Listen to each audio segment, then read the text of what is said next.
Usong-uso rin ngayon, online, ang iba't ibang challenge. Ang patok ngayon, Mannequin Challenge, kung saan ang mga tao mistulang naka-freeze, papasang mga manikin. Pero sa challenge na ito, tiyak na hindi mo kakayaning hindi kumilos dahil ang kailangang kainin ang pagka-asim-asim na kamyas.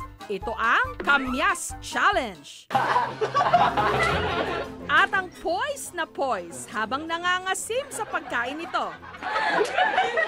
Si Angelica Maynigo.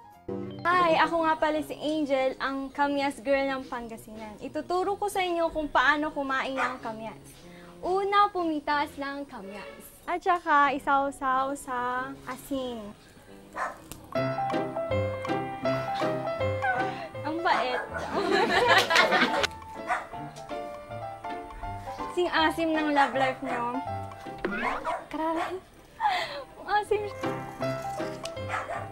Nung una, ayaw ko po kasi hindi ko po talaga paborito ang kamyas. Nagtataka talaga kami kasi hindi po talaga namin inaasahan na mag-viral po. Kasi parang katuwaan lang po talaga yun. Hanggang marami na rin ang nakikagat sa Kamyas Challenge.